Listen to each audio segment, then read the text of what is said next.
कहते हैं ना, अगर किसी राम प्रेमी का साथ आपको मिल जाए तो आप जरूर अपना जीवन का कल्याण कर सकते हो। एक बार एक गांव के अंदर एक चोर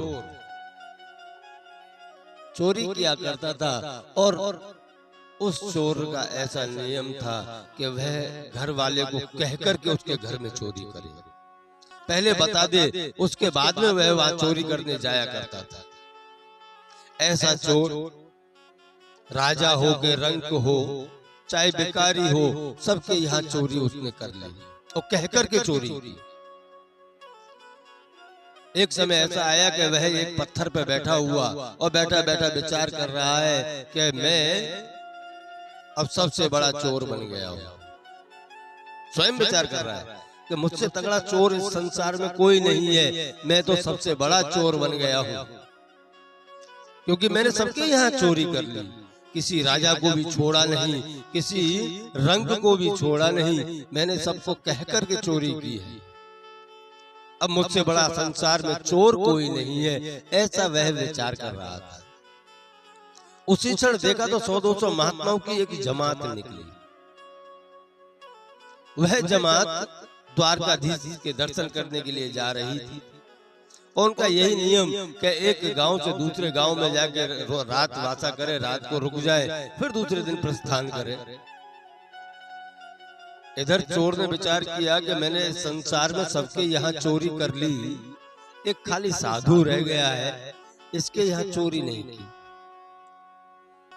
हाँ, मैं जब तक बड़ा चोर नहीं बन सकता जब तक साधुओं के यहाँ चोरी ना कर लूं। इधर खाली इतना ही विचार आया था, तभी उसने कहा कि चलो आज हम एक संकल्प करते हैं कि मैं साधुओं के यहाँ चोरी कर लूंगा तो इस संसार का सबसे मुख्य चोर बन जाऊंगा। मैं किसी को कह तो सकता हूँ कि मैंने सबके यहाँ चोरी कर ली, नहीं तो कल को साधु कहेंगे हमारे यहाँ तो किसी ने चोरी की ही नहीं। पर उन्होंने कहा कि साधु हैं, बहुत चतुर होते हैं, इसलिए इनको कहना नहीं है, चुपके से चोरी करनी है, फिर इनकी लीलाओं को जान जाऊंगा, उसके बाद में फिर कह करके भी कर लूंगा, और जो मैं इनके यहाँ चोरी नहीं कर पाया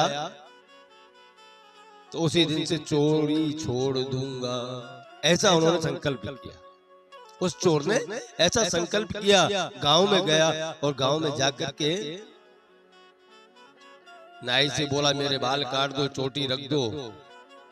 तो वहां जाकर बाल कटा लिए, चोटी रख ली और एक कपड़े वाले की दुकान से कपड़ा ले लिया गेरुआ और केसरी कपड़ा पहन करके साधु का झोला हाथ में लेकर के साधु का रूप धारण करके वह उन 100-200 500 की जो जमात थी महात्माओं की, उसमें जाके मिल गया।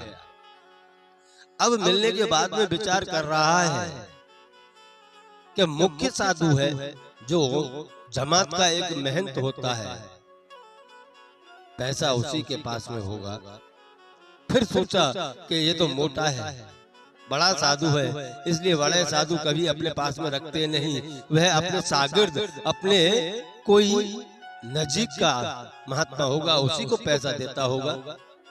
एक दिन गया, 2 दिन गया, उसने खाली पहले निरीक्षण किया कि जब जमात बैठी हो, पूरी जमात बैठी हो, सत्संग चल रहा हो, उसी क्षण महात्मा अपनी जेब में से पैसा निकाले, पड़ोसी को दे कि जाओ सामान लेकर के आओ, आज यह सामान बनेगा। तो चोर को पक्का हो गया कि जमात के पास में पैसा है, महात्माओं के पास पैसा है, यह विश्वास उनको हो गया।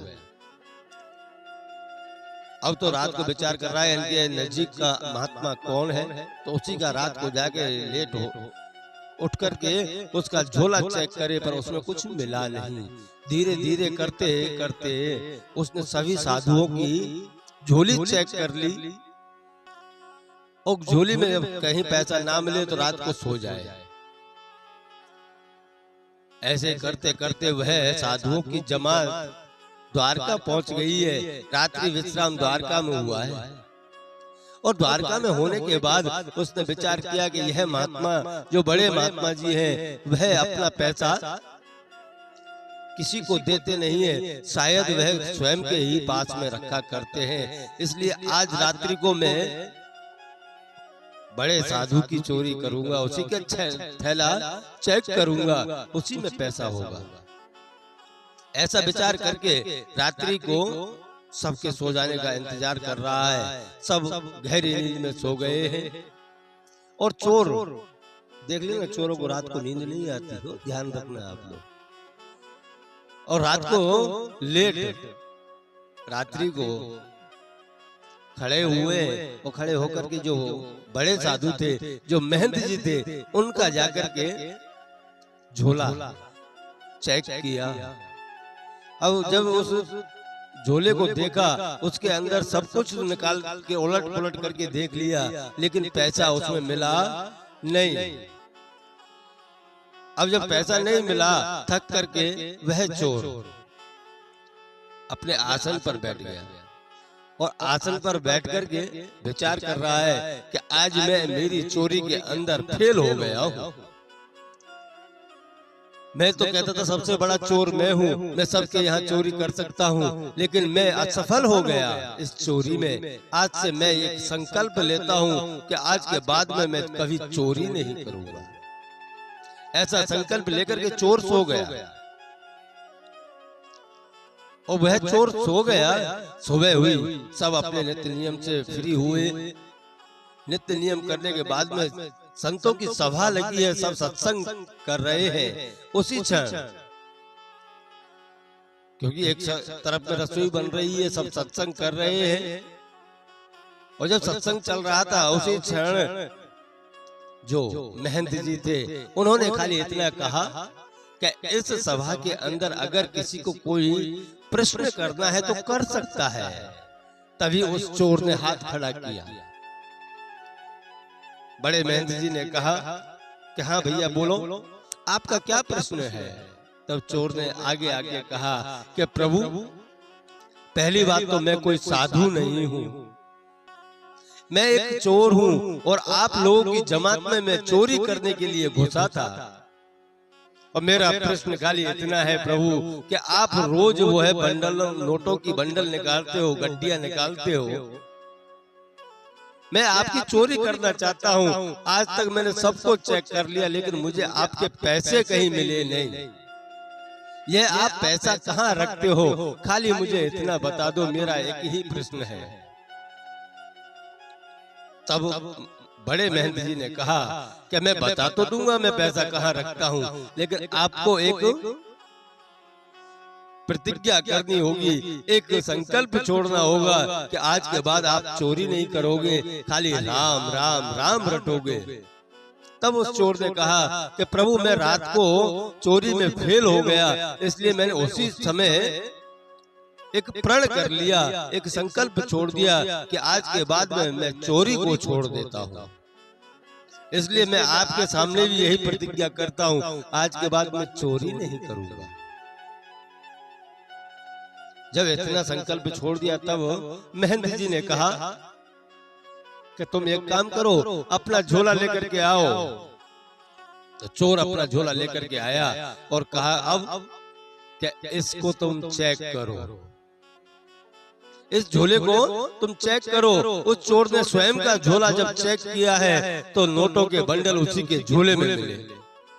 और जब उसी के झोले में मिले तो उन्होंने कहा कि प्रभु, ये कौन सी लीला है। तब महंत जी ने कहा कि भैया, आप जिस दिन हमारी जमात के अंदर बैठ गए आकर के, मैं उसी समय समझ गया था कि आप चोर हो, आप कोई सच्चे साधु नहीं हो, आप तो खाली चोर हो और आप यहाँ चोरी करने के लिए आए हो।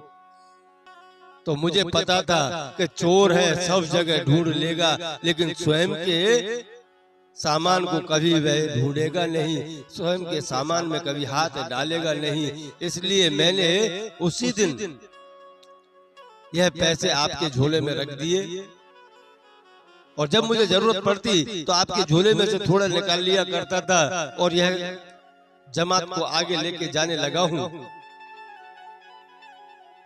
इसलिए हम यही तो कहते हैं, चोर सब जगह ढूंढता है लेकिन स्वयं के यहाँ नहीं ढूंढता। उसी प्रकार साधु ने कहा आज के बाद में तुम चोरी मत करना।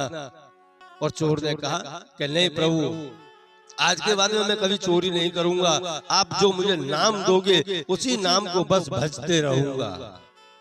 उधर बड़े महंत जी ने उसको नाम दीक्षा दिया है और नाम दीक्षा दे करके उसको कहा है कि इसी नाम को भजो। इसीलिए तुलसीदास जी कहते हैं ना कि सठ सुधरई सत्संगति पाई, कि अगर खराब में खराब इंसान से, अगर खराब में खराब इंसान भी होगा तो वह संतों के संग में आकर के वह भी सुधर जाएगा। क्योंकि राम नाम के अंदर इतनी ताकत है। संतों के पास में एक बस वही है कि जो राम का धन है वही राम नाम संतों का धन है। वही उसी नाम को संसार को देते हैं और संसार के 60 इंसान को भी दे दिया गया राम का नाम, तो 60 इंसान भी सुधर जाएगा।